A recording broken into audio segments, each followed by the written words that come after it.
जलप्रपात जलधारा परी परिवर्तन समय मध्य आपको देवगढ़ माटी को स्वागत जनाऊँ समस्त मत चार्टा विषय दी आलोचना संध्यारे गतकाल संध्यारे मैं आलोचना करी रिजर्वेशन गोमातार सुरक्षा शिक्षा और परंपरा संस्कृति। तो रिजर्वेशन गोटे भास्ट सब्जेक्ट व्यापक सब्जेक्ट मत थे डिबेट कंपटीशन थिला मुझे 2 घंटा भाषण देता रिजर्वेशन उपरे।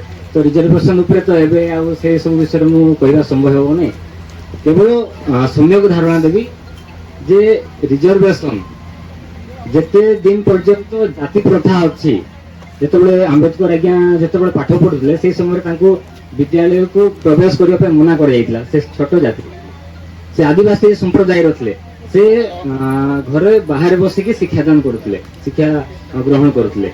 तो समाज एवं भी बंची किसी मात्रा समाज रे एवं भी बंची जिते दिन पर्यंत यही चिंताधारा यही जाति जाति मध्य भेदभाव अच्छी से दिन पर्यंत रिजर्वेशन बंद होबार संभावना नहीं। आगामी 50 ରୁ 60 वर्ष पर्यंत रिजर्वेशन बंद हो पारना किंतु आम गोटे उत्तम कार्य करि पारबा जे आमर ए संप्रदाय उत्कल गोपाल संप्रदाय अनेक लोक अच्छा जो मान आर्थिक अवस्था आर्थिक से सुदृढ़ नुहति आम आवाज उठेबा तो सरकार निहाती आमर कथा शुणव रिजर्वेशन गोमाता मुझे जिते धर्मेन्द्र प्रधान बापा परलोक है तार पूर्व किसी दिन पूर्व आम संबलपुर आलोचना करूँ धर्मेन्द्र प्रधान को सहित मधुघंट आलोचना कर जे गोमातार सुरक्षा मुझे गोटे समाज अच्छी उत्कल गोपाल समाज अच्छी तार आमर लौड़ी खेल को राज्य हो देश तो मुझे कहीपर राज्य तार माने स्वीकृति दि जाए ये मुझे आलोचना करी। तो से मत कहते मुझे जानी ना कि उत्कल गोपाल समाज अच्छी जदि थाए तेज आप संगठन तरफ किसी लेखिक दिंतु आमको। तो से कहते माने आम संगठन को आज भी ओडिशा रे कहीं जानी ना केवल किसी लोक छाड़दे आम आम समाज विषय जाने तो अन्य संप्रदाय व्यक्ति आम समाज भर कहीं जानव ना निहाती जानवा दरकार। तो आम केवल मंच स्थापन कर भाषण मारिदेवा हेब ना आमको कार्य करने पड़ो आम जब कथा कहवा कथा कही जाने कथा सुंदर कथा शुणिक आम पलैबा कि कार्य जब जीरो तेज लाभ ना आमको कार्य करने पड़ो।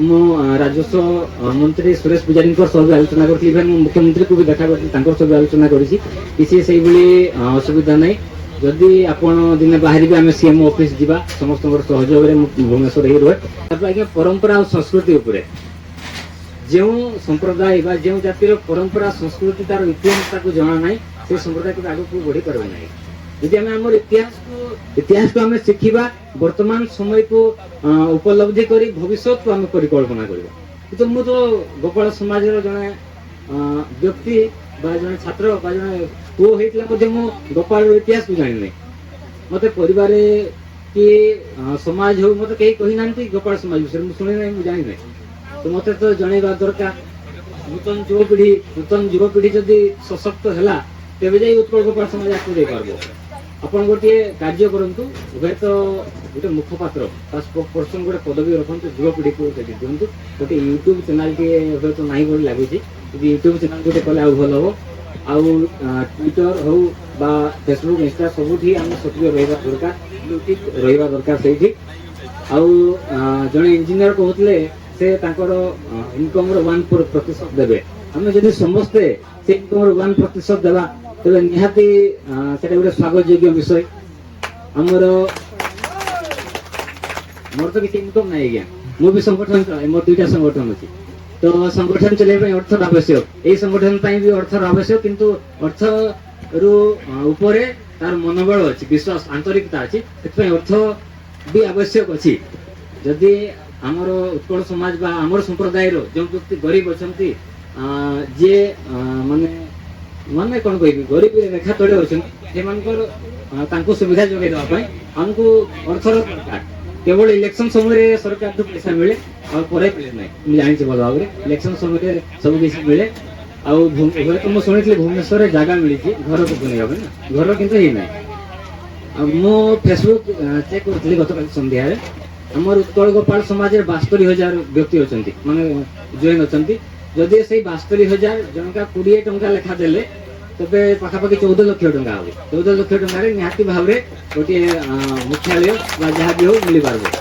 ଯଦି 20 ଟଙ୍କା ମୁଁ ସର୍ବନିମ୍ନ କହିଲି କିଏ 1000 ବି ଦେଇପାରେ, ସେଥିରେ ସେଇଭଳି କିଛି ଅସୁବିଧା ନାହିଁ। ସମସ୍ତଙ୍କର ସହଯୋଗରେ ଆମର ଇତିହାସ ଆଉ ସଂସ୍କୃତି ଆଉ ପରମ୍ପରା କଥା କହିବା, ଆମେ ଆମର ପରମ୍ପରାକୁ ଭୁଲି ଯାଉଛୁ, ଆମେ ପାଶ୍ଚାତ୍ୟ ସଂସ୍କୃତିକୁ ଅଗ୍ରାଧିକାର ଦେଉ। ଯେତେବେଳେ ଜନ୍ମଦିନରେ ହଉ ଅଥବା କୌଣସି କାର୍ଯ୍ୟରେ ହଉ, ଆମ ଧର୍ମର କଥା କହୁଛି, ଆଜି ରାମନବମୀ, ମୁଁ 2ଟା ସମ୍ପ୍ରଦାୟକୁ ତୁଳନା କରିବି। ଗୋଟିଏ ସମ୍ପ୍ରଦାୟ ହିନ୍ଦୁ ଧର୍ମ, ଅନ୍ୟ ସମ୍ପ୍ରଦାୟର ନାଁ ନ କହିବା ଭଲ, ହୁଏତ ବିବାଦ ହେଇଯାଇପାରେ ପଛରେ। ନା ଆମର ଧର୍ମରେ ଦଶରଥ ଥିଲେ, ତାଙ୍କର 4ଟି ପୁତ୍ର, ରାମ, ଲକ୍ଷ୍ମଣ, ଭରତ, ଶତ୍ରୁଘ୍ନ। ଅନ୍ୟ ଧର୍ମରେ ମଧ୍ୟ ଗୋଟେ ବାପା ଥିଲେ, ତାର 4ଟି ପୁତ୍ର ଥିଲେ। ଅନ୍ୟ ଧର୍ମରେ ଶାହାଜାହାନ ଯିଏ ତାଜମହଲ ତିଆରି କରିଥିଲେ, ଶାହାଜାହାନଙ୍କର 4ଟି ପୁତ୍ର, ଔରଙ୍ଗଜେବ, ତାରାସିକ, ମୁରାଦ ଆଉ ସୁଜା। ଆମର ହିନ୍ଦୁ ଧର୍ମର ଶ୍ରୀରାମଚନ୍ଦ୍ର ବାପାଙ୍କର ଆଦେଶକୁ ପାଳନ କରିକିରି ସେ 14 ବର୍ଷ ପଳେଇଥିଲେ, ଜେଲ ଭଳି ସେ ଜଙ୍ଗଲରେ ପରିଭ୍ରମଣ କରିଥିଲେ, ସେ ଘର ତ୍ୟାଗ କରିଦେଇଥିଲେ। ଆଉ ସେଇ ଶ୍ରୀରାମଚନ୍ଦ୍ରଙ୍କର ସେବା କରିବା ପାଇଁ ଲକ୍ଷ୍ମଣ ତାଙ୍କର ସହ ଯାଇଥିଲେ। କିନ୍ତୁ ଅନ୍ୟ ଧର୍ମର କଥା ଯେତେବେଳେ କହିବା, ଶାହାଜାହାନଙ୍କର ଧର୍ମର କଥା, ଶାହାଜାହାନଙ୍କର 4ଟି ପୁତ୍ର, ତାରାସିକ, ଔରଙ୍ଗଜେବ, ସୁଜା, ମୁରାଦ। ଔରଙ୍ଗଜେବ କଣ କଲେ ନା, ରାଜା ହେବା ପାଇଁ ତାଙ୍କର ବାପାକୁ ବନ୍ଦୀ ବନେଇଦେଲେ। ରାଜା ହେବା ପାଇଁ ତାଙ୍କ ବାପାକୁ ବନ୍ଦୀ ବନେଇଦେଲେ। ତାପରେ ତାରାସିକ ବିଦ୍ରୋହ କରିବାରୁ ତାର ବେକ କାଟିକି ତାଙ୍କର ବାପାକୁ ଉପହାର ଦେଲେ। ଆପଣ ଚିନ୍ତା କରନ୍ତୁ, ଆପଣ ରାମଚନ୍ଦ୍ରଙ୍କର ସଂସ୍କୃତି ଚାହୁଁଛନ୍ତି ନା ଏଇ ଔରଙ୍ଗଜେବର ସଂସ୍କୃତି ଚାହୁଁଛନ୍ତି? ଇଏ ଆପଣଙ୍କର ଉପରେ ମୁଁ ଛାଡ଼ିଦେଲି। ସରକାର ବି ଚେଞ୍ଜ ହେଇଛି, ସରକାର ହୁଏତ ଲୋକଙ୍କ ସରକାର ବୋଲି କୁହାଯାଉଛି, ତ ନିହାତି ଭାବରେ ଆମେ ସେସବୁ ପ୍ରତି ଧ୍ୟାନ ଦେବା।